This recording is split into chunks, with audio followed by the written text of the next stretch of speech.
Uneducated, unfiltered, unhinged. This is the Mangina Dialogues. We at it again with your host Nick Scopes and the Gregolicious. You know how we do, cause you know we keeping it gangster and silly. Unplugged like a full swung titty. Bout get jitty, cause you know we down to the nitty and the gritty. And we make shit sound so damn pretty. Yeah, cause this unhinged comedy. And right now you're in the mix, so get ready, cause we bout to get it poppin'. And we ain't stopping. Uneducated, unfiltered, unhinged. This the Mangina Dialogues. Hello and welcome to the Mangina Dialogues. I am your host, Nick Scopes. And I am a guy without an Emmy, the Gregolicious. And our guests today, there's three of them. They're a group. One of them has an Emmy, which is like, I guess, cool, but I have these, so I don't know. You decide at home what's cooler. We have the guys from Lewberger on here. What's up, guys? Woo, hey. Hey, how's it going? Thanks for having us. Yeah, thanks for coming on. What's For going sure. on? I just want to say for the record that I didn't bring up having an Emmy or suggest that I put it directly in front of me. That was all, just came naturally. I don't want it to seem like this is the Hughie talking about his Emmy podcast. No, it is. You're an artist, dude. We get it. Like, we get it. You're an artist. I mean, it's a serious piece of hardware. It's a big, goofy looking trophy. It's hilariously They don't huge. send it like that. You've got to. It's like an IKEA furniture piece. You've got to build it. Yeah. They send you the gold and the silver, and you just sort of melt it all together and everything. See, here's the one thing. You have technically it's a digital Emmy, but it still looks like an Emmy. But I have all the other internet awards, and they're all just like, fine. I've got a Shorty, I've got a Streamy, I've got a Webby, and they're cool. But like, you have an Emmy. It's just so like, it's one of the ones. It's really one of the ones I know, and it was for a digital piece. And I actually, when I got it, called Alex and I was like, or I texted, I was like, oh guys, it's just like a digital Emmy, it doesn't count. And Alex was like, no dude, it's an Emmy, it counts. Like, it's still He was like, I got nominated for like some Emmy thing, like a daytime Emmy or something. I was like, that's an Emmy. That's an Emmy. That is that is an Emmy. Nighttime's cooler though. I mean, yeah, it is cool. The primetime Emmys, obviously, it's kind of like daytime, the Grammys. Okay. It's really funny to Grammys. hear people Alex talk about how not cool an Emmy is when they don't have one. Yeah, right. I gotta tell you, I don't even. What do you mean? What is this? Huh? I don't even want. I got a wedgie when I wore these. Does that count? Yeah. So Keith, you have all these digital awards. Alex, what's next for you? Like an OnlyFans award? Like what award are you getting? I am still working on the OnlyFans award. Sadly, I still haven't gotten the OnlyFans award. My mom thinks I'm great. I'm glad you went there because I was hoping that wasn't going someplace else.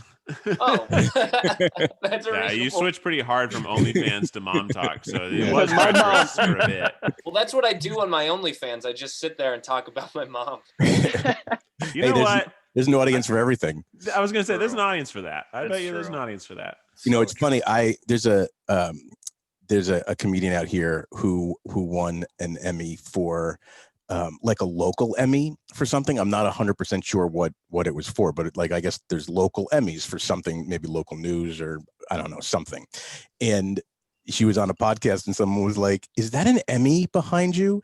And she was like, yeah. And she was like in her bathroom and it was like next to her bathtub. And she like had to explain how she like goes, carries her Emmy. It was so incredibly funny. But fuck it, man. If I had an Emmy, I would literally put it on the front seat of my car with a seatbelt, take it everywhere I go. Yeah. Thank you. I really appreciate that. And I really strive to do that myself. So thank you. I mean, it's holding up my camera right now. We show them the mask. Oh, my girlfriend got me I don't know where it is. It's a mask that literally says in all gold Emmy winner. And I try to wear that as everywhere as I can. That's awesome. You should wear it to like Boa on like Sunset. Walk in. I try not to wear it in LA just because like, I don't know, it feels weird, but I'm from Syracuse and I feel like I'm the only and I'm like very into my city. I feel like I'm the only person who's won an Emmy from there. So we really love that. Are you the only Emmy winner from Syracuse?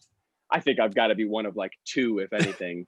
Can't be true. There's got to be somebody. It's a pretty big city. There's got to be somebody. It's sort of a big city, but I mean, who? I'm gonna Google. You guys keep going. Okay. It's Hughie and the guys who started Carrier air conditioners. Nice. Wow. They have some Syracuse cut. Wow. Well, the Carrier Dome and all. So anyway, enough about Emmys. I mean, who cares really? Who cares? Let's talk about what you guys are up to. We know you guys have a podcast starting next week, right? The 18th it launches, so this will be out prior to that by I think a whole day. Wow. Or maybe on the same day. What is the 18th? Monday? Yeah. So we'll drop this the same day. Cool. So let's talk about that for a couple. Like, just give us the premise and what you guys are doing there. Yeah, so Lewberger, if anyone needs to be caught up, we're a comedy band. We do comedy music. That's what we do. And we've been doing it for several years. And then we kind of were, the pandemic has changed what we could do to create good entertainment for people. So we wanted to make a podcast, but we wanted to make one that's a little bit about the writing process of writing comedy songs. And to give us a focus, we chose to write WWE-style entrance music for celebrities. So the podcast is about a 20 to 30 minute deep dive of a celebrity where we learn things about them in real time. And in that moment, we sort of transfer those things into lyrics while also picking the genre of the song as inspired by what's going on by the celebrity. And at the end, you have a 1.5 to 2 minute song that is sort of dedicated to celebrity. It's not like necessarily a biography of the celebrity. It's just something they could walk into a room, have playing, and feel good about it. So it's kind of like you're taking some of the elements of like improv, like whose line is it anyway kind of thing, and mixing it with what you guys do and coming out with a song at the end of the. And then we also we take the time to fully produce the song. So in the moment, in the podcast, you're hearing us come up with it, but at the very end, it sort of cuts to a produced version of the song. Right. So how much prep do you do before you go in to record these episodes, or how much prep are you going to do as you guys get into it? Like, or is it just going to be purely improvised? Zero. That's about a zero. Part of the fun for us is we want to show people like the songwriting process. So if we obviously know, we're doing Keanu Reeves, like we know information about him, but we haven't like all gone in and done a Wikipedia thing and came in with notes. Like we want to show people what the process is of us learning about it. Right. And obviously, I imagine you've recorded some of them already, and they're going to be the first drops. Like, are you able to say who some of them are about? Or so let's go ahead, shoot. What is the first episode that comes out, Alex? First episode is, like Hughie said, going to be Keanu Reeves. Second episode will be Samuel L. Jackson, and then after that, we're going to get Zendaya, we're going to get Lucy Liu, and we're going to get John Krasinski, and that'll be our first season. Oh, that's cool. Yeah, so it's very fun because it definitely we take sort of the clout around the actor, I think, to figure out what the genre of the song is, but then figuring out what the chorus will be, how the lyrics are formed. It really is us being like, okay, where was this person born? What were they like as a child? Where do they go to school? What do they do? What are their philanthropic endeavors? Because most celebrities have those. So you kind of get a good understanding of that celebrity. Right. And a good understanding of writing a song about them. So how long are you guys going to, like you mentioned, season 1, I think that was 5 or 6 episodes. Are you going to take time between, or are you just going to just keep pumping out content? I think we want to see what people think and what people want more out of it. So we're kind of putting out these first 5 to figure out what is working, what's not working on it, and sort of refine it. Hopefully we would get into doing more like 10 episode seasons with like a month or 2 break. Yep. But right now we're just kind of like, we just want to get something out there and see how it does, get feedback on it and make it better. Well, so I think this episode will be 121 in our first season. So we're going to do 250 episodes for season 1. That's good. And then season 2 we might dial it back to like 10 episodes. And just retire. Take a little hiatus. At that point, people have had enough. Take some time for yourself. Yeah, it's true. Now I got a question for all three. So how did you guys meet? Like I met Greg on Grindr, but how did you guys meet? Yeah. Oh, Grinder. We also met Similar. on Grindr. Yeah, I knew it. No, No, for real. Keith- How'd you meet? So Keith and I, we met at a BuzzFeed networking barbecue, if you can believe it or not. Really? Yeah, we met at a networking event. It works. It can do it. It can be real. It networks. Oh, that's why he's got the Emmy. That's the Emmy. That's why he's got Hughie the comes Emmy. up with guys. Hughie comes up with the funny stuff, you know. We used to make that joke all the time, and no one ever laughed at it. But I just think it's cute. So we still make it. I just shoehorn it into every one of these. I do that all the time. I have a few jokes I do that with, so I get it. Thank you. I understand. Thank you. Thank you. Before we go on, is there any way you could move this trophy's junk out of? Thank you. Thank you. I appreciate it. Perfect. Yeah, much better. Anyway. You know what? Yes. Speaking of moving, I'm gonna just. I was planning on not sharing this information with y'all, but we just had our apartment sprayed for cockroaches, and I feel like I came back too early, so I'm gonna go outside for a little bit. But I'm still here.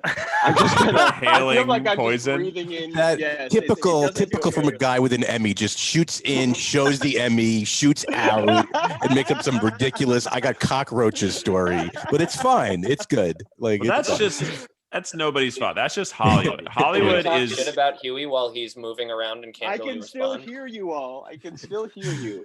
Hollywood is completely overrun. Now with here's the cockroaches. It's question: crazy. if he is. gets Thank sick you, from Keith. these chemicals and dies, who gets the Emmy? You know what I mean? That's Me. the question. Oh, I'll tell you who gets the Emmy, because it says on the Me. bottom of the Emmy that if you die, it must be given to a family member, or you have to give it back to the Emmy Academy. No. Yeah. Wow. Yes. But didn't you Yes. have to pay for the Emmy? Yes, I did. Yes. You have to I'll- pay I'll for t- it? Yeah. Yeah, you got to pay to get this physical Emmy. You have to pay. It says on the bottom, if a recipient or the recipient's heir or successor in interest proposes to sell or otherwise dispose of the Emmy, got to give it to the Emmy. It still belongs to the Emmy, or to the Television Arts and Sciences Academy. What? Oh, here we go. Because they don't want Is people it- selling them on eBay and shit. Yeah, it being understood that possession of the same is solely for the benefit of the recipient and the recipient's heirs or successors in interest. You see what mine says? Made in China. Nothing. And kept in Mangina. Yeah. Hey. Speaking of, This you one's can't- from California, so that's cool. That's like me. I'm from California. Yeah, same build and everything. Oh yeah, I look just like that trophy. I'm the same height too. Yeah, he is. He's tiny. So you two meet at Yeah. a networking thing, and then how Yes. does this guy come into play? So Alex and I were performing, just the two of us, for about a year. It was about 6 years ago. Then wow. we got this crazy idea to have a 7-piece band instead, and that was obviously super fucking fun, but overwhelming, and it was just impossible to schedule people to rehearse or do shows, and it was just too much. It was too much Tough, sound. yeah. So we abandoned that, and we decided we wanted just a third person who was especially good at music, because we were both pretty good at music, and very good at lyrics and performing, but we were not piano players. And I think piano is just such an integral instrument in comedy music, because it gives you so much, so much of a foundation. So we got somebody who's going to be our piano player, and on our first rehearsal for a show, he couldn't make it, so he sent a sub, and he sent Hughie, and we were like, "Oh, Hughie's the best. Well, we're just can we just have Hughie and not you?" And that's how it happened.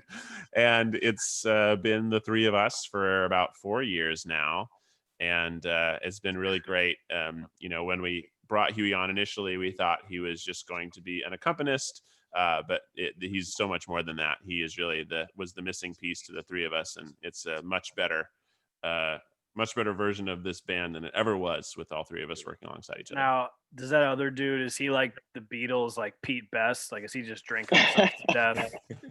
Well, I mean, with you guys, or what?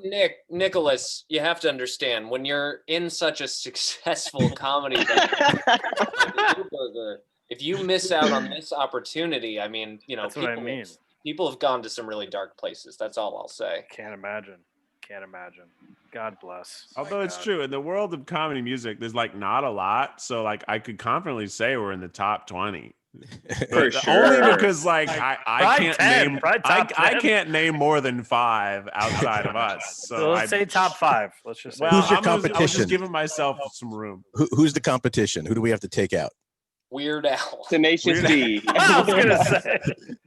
Tenacious D, Weird Al, Flight of the Conchords, Garfunkel and Oates, Lonely Island. Those are probably the heaviest hitters. Right. Okay. So are you guys Weird Al fans? Like, are you fans of all of those guys? I mean, so much so that Weird Al was the first 3 or 4 albums that I ever bought as a child. And I exclusively listened to Weird Al. And then the only thing I branched out was to buy soundtracks of things like Animaniacs or various other cartoon shows that had a lot of music. Right. So I was always a comedy. Have you ever seen Weird Al like a live show? Once. We actually we saw him together at Festival Supreme a couple years ago, which is Tenacious D's music festival. Yeah, I saw him his full concert. This is a long time ago, probably at least 15 years ago, in New York City. And I didn't go as a goof, but I went because I knew it was obviously, comedy and music, but he was amazing. The band is so good. He is so good. I just don't think people really, they look at him as what, he is, kind of, a music comedy guy, and kind of people shit on him. But it's so not right. He's such a incredible artist and just a fast thinker, and it's just so cool to see that whole thing come together in person. He's like a real life Looney Tune. It's crazy. Yeah, and he still today he looks the exact same as he looked 35 years ago. I don't understand. The hair is exactly the same. Yeah, we saw his show 2 years ago, and he had so much energy. It was like going to a pop concert. It so much. And even the band, he's had the same band forever. They're old guys, and they were just crushing it. And he was doing quick changes into the fat suit for fat. Unbelievable performer, just so incredible. Damn, he's 61. I just had to look it up. Wow, he's 61 years old. He can still do the high kicks and stuff. It's nuts. Yeah. You can play. I was just in my side patio, and it was way too fucking loud because I heard what sounded like a chainsaw, and then I walked to sit in my car where I am right now, and literally there was a dude in the apartment complex next to me sawing off the top of a bike. So I'm just gonna assume it was his bike, and there was a problem. I almost turned the camera around so you could all see it, but I didn't want to just interact with him. So yeah, we don't want to be an accomplice to a crime or a witness. Yeah. Wow, that'd be awesome. All right, so you guys got together, all you 3 of you guys 4 years ago together. Yeah. And then did your big burst of popularity come from the Bring the Funny show? Where was your first big explosion of popularity? Well, our first big explosion is we made some music videos on BuzzFeed, and one of them has 25 million views. So that was probably the biggest first breakthrough kind of moment for us. And then we were doing other things here and there that would get 1 million views here and there. So definitely very good through BuzzFeed. Around 2016, we actually opened for Garfunkel and Oates at the Kaboom Music Festival. And then started doing some local shows. But yeah, I'd say that when Bring the Funny happened, that opened the door for us to do more touring, which is something we like doing. I think the number one thing we like doing is performing live.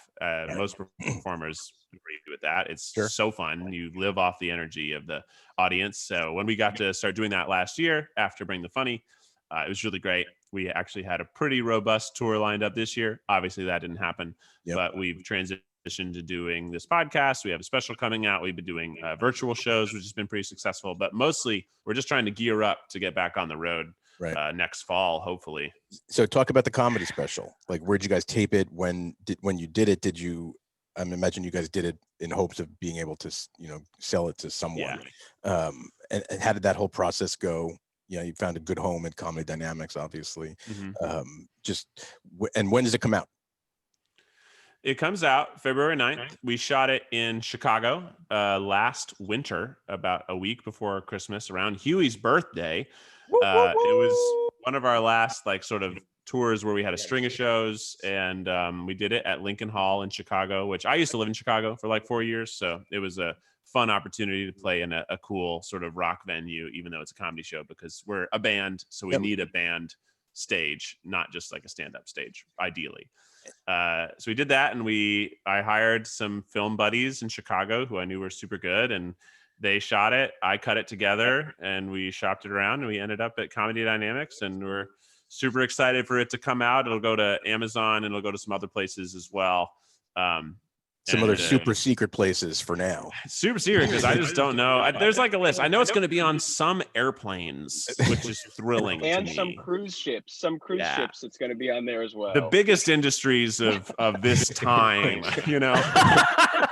Hey, they're putting you in front of the people that are committed to their travel and entertainment. Yeah. I think it actually is cool to be on airplanes. That's not where I expected a special to be, but our audience is trapped. They have to watch it. Up until the whole lockdowns and everything, I traveled probably twice a month, and at one of those it was usually back and forth to LA. So I spent a lot of time on airplanes and would almost exclusively watch what was on the plane, right? Like I'd bring my iPad, but I really, whatever. I look forward to catching up or seeing movies that I would never get to see in the movie theater, or watch stuff that I just wasn't, watching at home. And there's so much stuff I watched, a lot of it comedy, on the airplanes. How was it? How was it? Yeah, like, what do you think about us being in that? Oh, I think it's awesome. I mean, I'll tell you two funny stories. So one, I was watching, maybe it might have been a Cat Williams comedy special or something. And sitting next to me were two older African-American, a couple, right? They could have been like my parents. They were older, and they were watching the exact same thing I was watching. And we were laughing hysterically at different parts of the special. Oh, that's cool. Right. That's so I felt like kind of uncomfortable. Like, okay, so am I like, what are they thinking about me laughing at this point and them laughing at something else? And we never had that conversation, except for at the end, we were like, that was one of the funniest comedy specials like we ever saw, even though we were laughing at different things. And then I watched through the Netflix, it might've been the first Degenerates series, like that run that they had. Yeah. And I definitely annoyed the fuck out of the person next to me, because I was just I was cracking up so hard and uncontrollably. And I think it must have been like, I think it was the Joey Diaz that had to be the Degenerates. And I don't know. I don't remember because I've watched so many of them, but I think it's awesome. I really do. I think comedy on airplanes is great. I mean, usually flying sucks. Right. Like that is great. You can knock out, I mean, depending on how long the flight is, you can like knock out, a few specials per flight or whatever. And it makes it go. And I don't look like what I looked like in the special. I had a huge beard in the special. My hair was a lot shorter. So I was looking forward to just booking myself cross-country flights and trying to see if anyone was watching it, and taking videos of them. But it's just not going to happen, I guess. Just you holding your Emmy in first class. Right. My Emmy wearing my Bring the Funny shirt and my Lewberger tag. Just walk into the back of the plane being like, oh, I heard there's a special on. Yeah, right. I can't wait to watch it. He wears the Emmy like Flavor Flav wears his clock. Yeah. Yes. Excuse me, sir. You can't board with that. Yeah. Okay. Now, I want to get into your backgrounds a little bit. Have any of you guys, I'm assuming it's mostly like improv and music type stuff, but have any of you guys done stand-up or anything like that? Or is it mostly improv and music? Mostly improv and music. I did stand-up very briefly in college, and it was not my favorite thing to do. And that's I started transitioning into doing comedy music in college, because it was just like more fun. I also I'm an ensemble boy. I like to be in groups with other people. There's both the safety net of all of us supporting each other, but I also think there's just more comedy can happen by different brains like working together. So I just like being the product of comedy that comes out of groups more than individuals. That said, I think it's really obviously insanely impressive what the top stand-ups do, right? They're just running a show for an hour and a half and they're just crushing it. And I think that takes such incredible discipline and certainly talent. But I've just loved always being in group things. And Hughie used to be the music director at Second City in Hollywood. Alex did a lot of UCB stuff. I did a lot of stuff in Chicago. So we have a lot of improv theater background between the three of us. It was fun on Bring the Funny because, they had comedians of all different genres there. And you really did get to see like so deeply the different types of personality that is drawn to different types of comedy. It's like all the stand-ups for the most part would just like go sit by themselves and be somewhere and not enjoy. The people were friendly too, but like then you saw all of the sketch kids and they were talking to everybody and trying to be a part of everyone's group, and then you saw the variety people and it was like somewhere in between there. Right. What was it like, with all the different types of people on that show? Like, did the stand-up comedians, like, you say they stuck to themselves, kind of like, did they look at it like, they were the cool kids and everybody else was not? Like, is Alex shaking his head. There's some of that, like, we know, that Right. kind of exists. So I'm just kind of curious if it was very obvious on set. The most standoffish people were definitely the comedians, but they were, to my recollection, most of them were really nice. I think the nicest person that I met on Bring the Funny was actually this guy named Mr. Zed. You guys ever heard of him? Oh, No. Mr. Zed. Oh, wow. He's this American guy who moved to Italy because he struck it huge there with this act where he is a robot. That does stand up. He's a robot trying to do stand-up comedy. It's a good bit. Yeah. And he is a very, very amazing sweet guy. I think it wasn't so much that that by class of what they did, they were like, I don't know, rude or anything. It was actually more, I felt like how old you were and versus how young some people were on the show. I think the people who were older and more mature and more seasoned and lots of performing were not as interested in the antics of a lot of the younger like sketch group kids who were like very loud and obviously super boisterous, very excited to be there. And then you have some of the older stand-ups who are like, fuck these people. Can you just be quiet for a minute? It was much more about like people, there were 45 years in age on some people in difference. And that's just a different person. Yeah. Oh, completely. completely. Also super different because there were people that like already had HBO 1 hours out versus like, stand-ups who've only been doing it for a couple of years. And some people were from like the South. Some people were from the coastal cities. There were Midwestern people one of the groups was a group of Mormon people. So it really was like all walks of life. Are they allowed to do that? Were they allowed? They were allowed to come out there and do that? The church didn't. Yeah, I think Joseph Smith had to like bless. Yeah. So you guys finished in the top 5, right? Yes. So who and it's so critical. I totally watched the show, but my memory is completely shot. I don't really. It's kind of scary actually. So who did you guys go? Like, what were the other 4 competitors that you guys were up against in the end? There was an amazing comedian named Takara Williams, who she was top 2. The people who won were a sketch group called Valley Folk. There were people, and we became friendly with all these people. There was a great duo, a great physical comedy duo. Like they barely spoke at all, but they would make you die laughing. A 2-person sketch team doing silent Abbott and Costello type sketches called Chris and Paul. The Chris and Paul show. If you ever get, they're in New York actually. If you ever get a chance, you should check them out for sure. They're I've heard of them for sure. So they'll blow your mind. Speaking of, one of you guys just said something about the Valley. Alex, you're going to be in a Valley Girl reboot. Yeah. It actually came out early last year. It came out. Yeah. Yes, it came. It's had kind of its own journey over the past few years. It was supposed to have a major theatrical release, and then one of the supporting actors decided it would be a good idea to go film a dead body in Japan, and that sort of so it sort of put the movie on hold for a little bit, and then right when it came out, like hilariously, Mayor Eric Garcetti was a part of it, and his public opinion has sort of shifted as well now.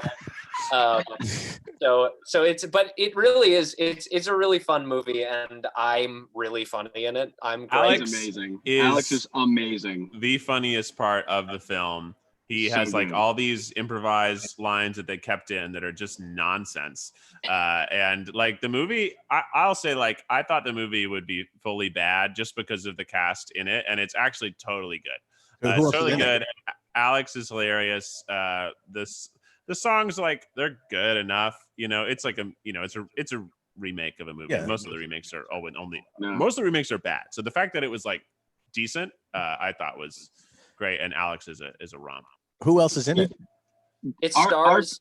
Go ahead. I was going to say it stars a guy named Josh Whitehouse and a girl named Jessica Roth, who are both lovely people. It's also got Chloe Bennett from Agents of S.H.I.E.L.D., Jesse Ennis from MythQuest, and Ashley Murray from that Archie show that I forget the name. Riverdale?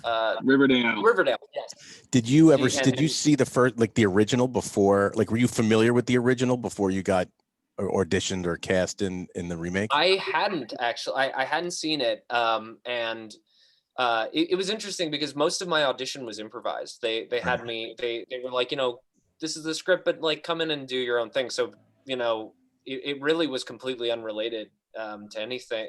My part's not even in the original movie, but I've seen it after getting cast. I went and watched it and everything, and it's really nice. It's a pretty different feel, I think. The original movie is very subtle, and this is a musical with lots of kind of like candy pop, and it's everybody. It's just a lot more. I mean, the first movie, the original movie is actually kind of dark. They show nudity and stuff. There's this like the Logan Paul character in that movie is kind of this like even skeezier scumbag who like it's definitely more for kids. Well, the original was like in the height of like the 80s movies that of that, and that one was right. It was the 80s that movie came out. Yeah, definitely. Yeah. And my recollection to that is it was the darker version of like the Breakfast Club and like those that group of movies. I'm gonna watch both of them. I need to see yours now. I also just want to say, I thought the movie was fucking awesome. I love it. It's a little hard, for me to separate that one of my best friends was in it. And I know, Josh Whitehouse too, but I was like, this movie's fucking great. I thought the music was cool. And like, it's cool to see everybody up there, but seeing Alex up there doing his thing, and there's like a very funny scene where some great physical comedy happens with Alex, and I don't want to give away, but it was a hoot. It was really I'm looking forward to watching it. And that comes from an Emmy winner. Wow. Thank you. Wow. Thank you. It has my seal of approval as I'm sitting in my car talking to you all. As you run away from roaches and potential bike thieves. This is a Hollywood, first. baby. It's Hollywood. Where in Hollywood exactly? Yeah, right. I'm in Franklin Village, so it's a little removed, but it's still Hollywood. Yeah. It counts. It's Hollywood. I got a question for you guys as far as the judges on Bring the Funny. Who was your favorite? Who did you like? Foxworthy. Wow, that was quick. Jeff Foxworthy, and that I think that was not our anticipated favorite. Like that, I don't think we would have assumed he would be our favorite. First of all, they were all lovely. Kenan Thompson, Chrissy Teigen, Jeff Foxworthy, all incredibly nice, super willing to like talk briefly after the show. But Jeff Foxworthy would talk after every episode. We talked to him once for like 30 minutes, just us, and he was just telling us about some of the struggles he had growing up and how he always tried to be on Star Search and couldn't get on it. And he was just super smart, incredibly kind, a real good guy. He would seem like the most down to earth out of that whole crew. Yeah, I was expecting him. Go ahead. Oh, I was just gonna say I was expecting him to have like a bit of a chip on his should because I'm like, this is Jeff Foxworthy. He's one of the most famous comedians ever, and he's just like doing this, reality game show. I wasn't expecting him to be. He's very personable, like just absolutely a class act, and really really nice. It was I think it was apparent to all of us that like of them. And of course, Chrissy Teigen and Kenan Thompson have worked their asses off to be where they are. So it's in no way diminishing what they've done. But it was clear that Jeff Foxworthy has more directly taken the route that most of the comedians there had. You know, he's done the tours across the country where you come back and you made $1,000. He's done the shows that nobody came to. He's done all the bullshit that we have to do to get where we are. And so he really came from a place of like, I've been you. I've been on the TV show trying to make it. I've stayed up to sleepless nights, as have Chrissy and Kenan, but in a different way. And so I think he really took it upon himself to share that with us and to give back in that way. Right. Yeah, that's cool. He seems like a cool guy. We had Dan Larry, the cable guy, on our show about, I don't know, 6 months ago. And I was, you know, for the same reasons, a little like apprehensive. He was one of the first really big guys we've had on. And you know, obviously growing up, you know, knowing the whole act and obviously its character and all that. And it was very cool. He was super chill.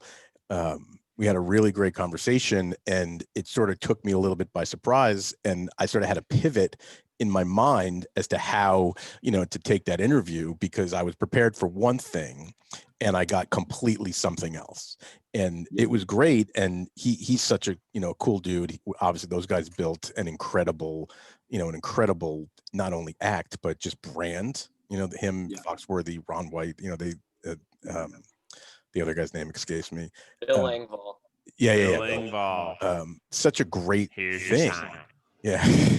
And you know, it's not my style of comedy. Like we you know, we're in the East Coast, that's out of Manhattan. That whole redneck thing is not our brand, but it's so freaking funny. And I've seen Ron at the Comedy Store, and he's a character in himself. So that must have been a pretty cool experience to be able to sit with the, you know, Jeff and get just, you know, advice. I'm sure he gave you advice, whether he intended on it or not.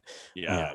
You know, those are great takeaways. I thought that his advice, like, because, you know, they each, after every performance, they'd be like, here's what I thought, here's the advice that I have for you. And, you know, they all gave great advice. I thought Jeff Foxworthy, though, like, really gave us some advice that was like, I actually... actionable advice, you know, like something you can actually take and incorporate and come back with. Yeah, for sure. After the finale episode, you know, everybody, we did the whole thing, and then we were all sort of waiting outside saying goodbye, and he drove up in his car, and him and his manager and his wife came out and spoke to all the acts, just came out to hang with us. That's pretty cool. Wow. Yeah. Yeah. I was like, damn, I was like, bro, you do not have to do that. There was no obligation. The show's over, man. Show's over. We all lost. You don't have to. It's okay. Hughie was like, by the way, I have an Emmy. You didn't even have it yet. You didn't have it yet? That was his advice to us. It was like, one of you should win an Emmy.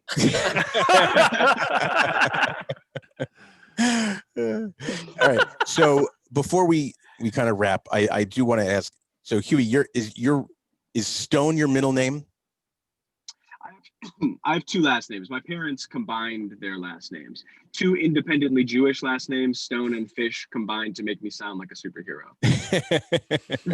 Love it. Because when I read it, I'm like, I wonder if this is a real name. Like, what is this real? Like, this is stage name. How do you come up with those two? But that's a great answer. It's totally on some government forms, Stone is my middle name. But growing up, I was always told that I had two last names. And then one day when I was like 21 or 22, I was like, wait, what?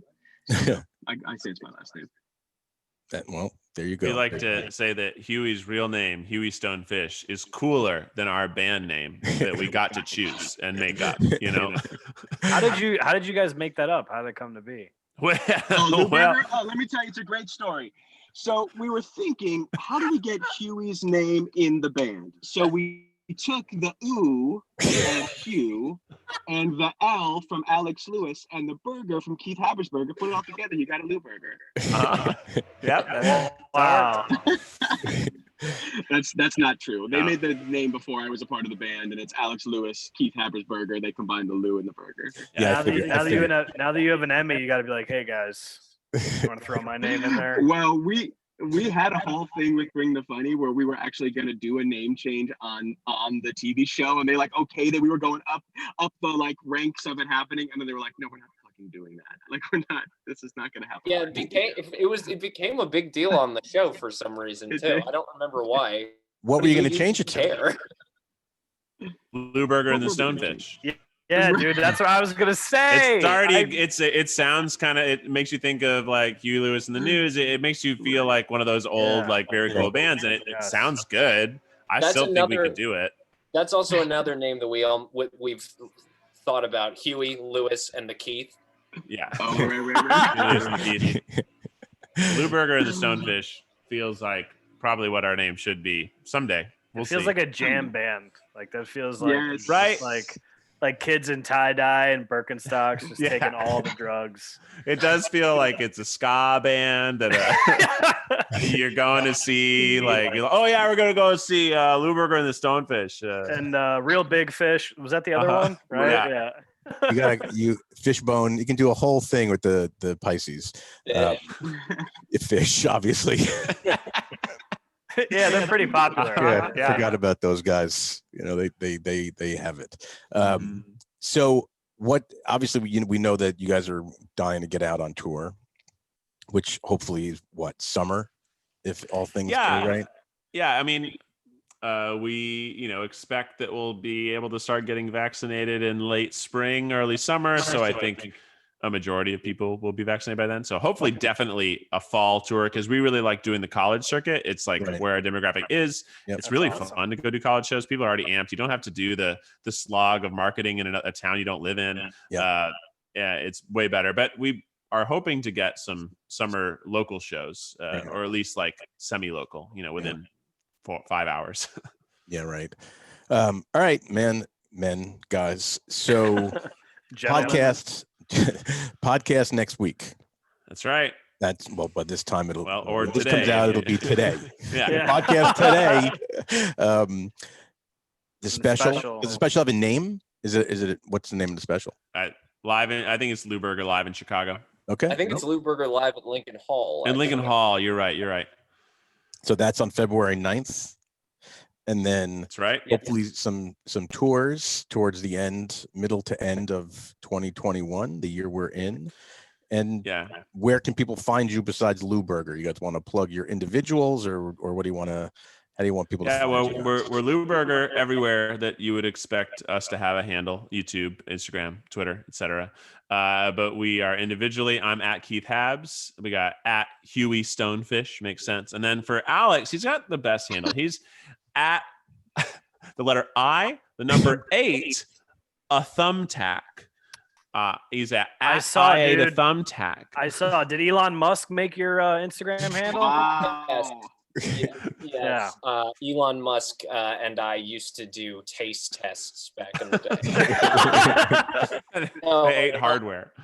It's a Ralph Wiggum quote from The Simpsons, and I made my YouTube channel name I Had a Thumbtack Back. This is in 2004, 2005 or whatever. And I had a music video go viral on that channel. So ever since then, it's just kind of been my username. Yeah. That's all right. Greg, tell him your username. The Gregalicious. Ooh. That is so silly. It is silly. And at this point, I'm a little too old to have that name be the name. I did attempt to change it, right? Not long ago. I was like, okay, I'm going to take an Instagram poll of should I change this name or should I keep this name? And overwhelmingly, it was you cannot even possibly think about changing your name. And I was really bummed because, like we're doing this podcast and we're talking to, mostly people in comedy who are some of the fastest wit people on earth. And I have to say, and I'm your co-host, the Gregalicious. I mean, it's like the biggest setup to get demolished. His soul leave his body. Like he doesn't look at the camera when he says it now. The beginning it was fine, but then like you're talking to like I don't know, Jamie Kennedy or whatever, and he's like, I'm the Gregalicious. Change it to Gregalicious 69. Alex gets it, dude. Yeah. Well, I have a similar Alex gets it. Yeah, but I Had a Thumbtack. That's at least. That's not the Gregalicious, is what it isn't. It is. I don't know, man. It's its own version of the Gregalicious. Yeah, I guess. A lot of people Anyway. ask me about it. Like, what the fuck is this? Anyway, there's nothing I can do. It sticks. I'm my worst enemy. I make up logos, like I'll do stupid shit. It just is what it is. So it's not going anywhere. We're gonna ride it out. It's all right. Gonna ride it out until I can make a living selling stickers that say the Gregolicious. Anyway, guys, seriously, this was really fun. Thanks. Yeah. This is the first time we've done a 5-way. Well, I'm a menage a five. Menage a five. I can speak for myself. I don't know what Nick does after we sign off. He may. Well, with that trophy, I mean. I was gonna say, I think I know what kind of event you get that kind of trophy for. The trophy has a ridiculous dong. Oh, I know, right? I never really noticed that. It was You never modeled noticed after the me. trophy, Don? No, because I had the thongs are over it usually. They're Oh, just wow. like hanging there. So. Modesty. That trophy is pretty dongalicious, I would say. Yeah. Well played from the Emmy winner. Thank you. Thank you. That's 2 for 2 for me. And then once you guys go on tour, we're coming to see you. I can't. Oh yeah, Hell we, yeah. we actually do. We've done a handful of shows up in the Northeast, so we'll let you know when we're back up there. All right. Absolutely. Cool. Fuck yeah, man. I just choked. Thanks, y'all. This was fun. Thanks, guys. This was Love awesome. you all. Stay safe. Good luck with the podcast Thanks. and the special. Appreciate it. Thanks, guys. All right, man. Bye. Thank you. All right. Bye.